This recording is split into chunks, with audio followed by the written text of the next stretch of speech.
Assalamu alaikum wa rahmatullahi ta'ala wa barakatuh. Musidɓe mi ari en tegangol ɗo ojo goto mo musidɗo men goto woni ko yewtani en telemma sengo ko honɗum woni nafa recensement on ka men laggine e ko honɗum woni angal nafa recensement on ka men laggine ton. Haray oɗo non musidɗo men ko adi kon taw ɗon fo ɗon hiwra ɗon salmina ɗon weltana ɗon landa si ɗon e jang onon e ɓe gureji mon e wonda mon fo sino e jang haray menen kadi ga meɗen e jang ko alhamdulillah rabbil alamin. Haray ɗen tora Allah waɗan en jam ka ɓalli e ka jawle. Haray hande kadi ko vendredi 2 mai 2025 on foppo on salminama on hiwrama o weltanama ko yewtirtele masengo recensement on kamen laggine ɗo andi ko ɗum woni recensement biométrique on ko honno woni nafa ɗaɓɓugol kaydi jibinande walla ko non nafa ɗiɗo kaydiji ko non ɓawo majji ko tawata ɗiɗo sa recensaki hay laamu ngon tigui e hoore mum hino kambi si tawi a recensaki a ala droit hay sa maayi ya surre a ala droit say ya voyage nder pays on surtout ma extérieur de pays on haray ala droit ya voyage kadi haray ko ɗum mi ari on tegangol ɗo mi innon ɗon yon hettoɗo ɗon ojo antuma si mi ari e mon en yewte kadi wode kadi ko yewɗuɗen kadi e muɗum inchallahu taala. Haray on fof on hiwrama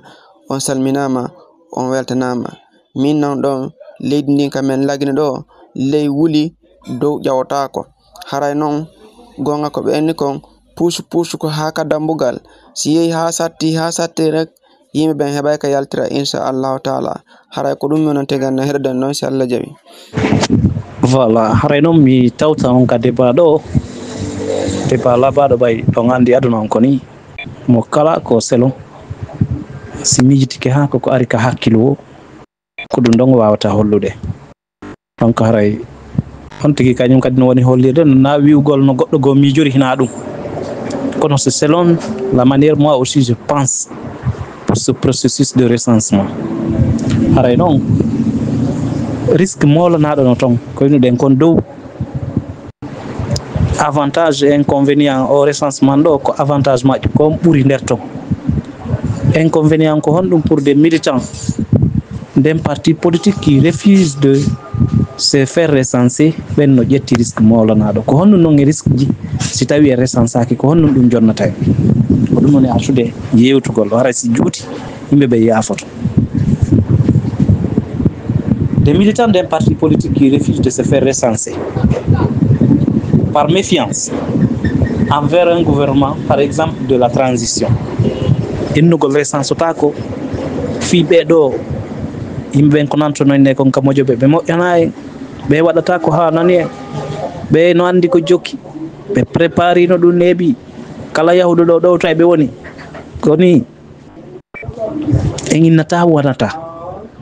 kono haray d'une manière kadi en inna haray miijoraɗo ɗon o trompote woni voilà c'est à dire e nder wiigol no hana boycottede ma jamma wata yanguito fi ɗum pandi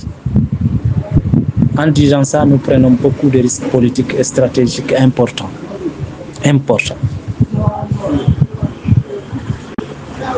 ɗo noon mi ari par point par point. Premier risque on ko honɗum woni ton c'est de perdre le droit de vote. Ne pas se faire recenser équivaut à renoncer à participer aux élections. Cela affaiblit directement le poids électoral du parti, surtout si cette opposition est adoptée massivement par ses sympathisants. C'est a recensaki no monsieur Gawal Bobo yewtiri noon dow si tawi wonɓe organisé ɓen tawali ɓe goɗɗo go ari ma supposons ɓe présente yi candidat jogo kamɓe ɓe wi ɓe présentotako déjà ɓe choisisi toon goɗɗo moɓe fala wallitade ɓe présenti on ɗon candidat jo men on présentike tawi noon eɗen en innino ha ɓeɗo fustere ɓe waɗata ko hanani ɓe waɗata ko labba ɓe waɗata ko arrangeta goɗɗo tawi e recensanoki so yeehi ka élection haray kono innoyta ɓe ñande vote. Donc premier risque. Deuxième encore, c'est d'affaiblir le parti. Ça affaiblit le parti. En l'absence d'un électorat bien recensé, le parti pourrait obtenir de faibles résultats, très faibles. Non pas par manque de soutien, mais parce que ces militants ne sont pas présents dans les listes électorales. Cela peut être interprété comme un déjà-vu populaire. Hara yimɓe ɓen eɗen andi fof no andi koy kono yejjitete wona yimɓe ɓen si an a inni na karta lamminta awa innay kadi hina yaltugol ka laawi dogangol holla aduna Allah on fof yiya irande makko ya ha kallum waɗi ɓoggol gotol na ɗum ɗon kadi lamminta ko si tawi ngal kartal ngal innuɗa lamminta ko so tawi aɗa jogiti ngal ɗon tun ko ngal ɗo wawata lamminde goɗɗo e leydi si tawi koye yaltu e situation no wonirɗen ɗo non haranayo ɗum ɗo koye woni révolu dans notre pays pour de bon ko sifa enen no jokkirɗen ɗo ni c'est à dire de manière démocratique joni noon si tawi wonɗo combatande fi démocratie on rejetata recensement no arjo no innirɗen noon parti politique ko boycottata ko élection ina recensement rare yiyo ton ka recensement ari e leydi parti politique ji ɗi ginnano hay so yahali e ɗum mais élection no ala tawa himo ardiri no haɓa hanira ɓeyna no abstenez-vous, moi je ne participe pas à cette élection. Par exemple donc kadi en ƴetta exemple ka woɗɗa les élections législatives de 2020 l'Assemblée nationale qui a été installée, UFDG n'a pas participé. Si UFDG participe no ɗon e on ɗon élection législative miijite hanno ɓe wonnoɓe trahisude o parti ɗo fof hanno hande koɓe député no donc kadi est ce que ɓen ɓe défenda e parti o donc si faɗin piiji woni en politique on ne fait pas les choses précipitamment mais on fait en toute connaissance de cause ɓayde gandi président mo jokkuɗen o hina hawjayɓe si waɗa donc si ɓe yeeyaɓe miijitike ɓe inni ye recence o haray deyi ko ɓuri hanude kon koye respectu waɗen ɗum ɗon heɗoɗen ko lutti kon la politique acciren ɓe. Voilà. Maintenant,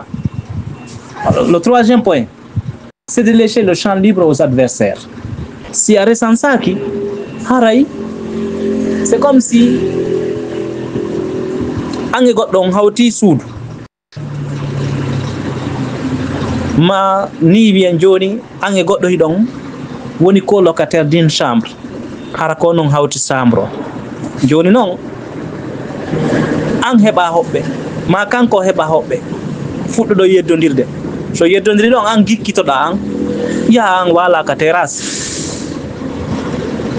ene kanko e hoɓɓe makko ɓe walata ko nder ton haray ɓe welti haray kombo tampinɗa na an tampi c'est ça qu'il s'agit. Donc si un camp boycotte le recensement, le parti au pouvoir ou proche du régime verront leur base électorale mieux représentée, ce qui risque de fausser les équilibres électoraux et légitimer une victoire inébranlable. Si a recensaki ɓen wawi yawde ha la dernière minute ɓenna joni menen min ala recensade ɓe bammana goɗɗo sifa ko feƴƴuno kollan 2010 si tawi enen e recensaki ils vont aller aux élections hina ko sonketen ɗo kontu ma ko inneten ɗo tun haray no IFDG no anda élection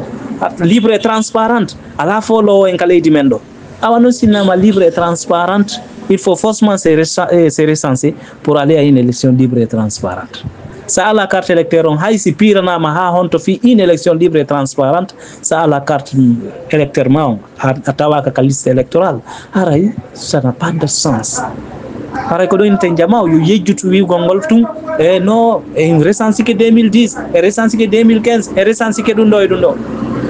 Le monde évolue de jour en jour na forcément fi ɗum ɗo waɗi hecciyanki tawata hande kadi ko noon gerdata tawa ko be janggo kadi tawa ko noon haray junne miijo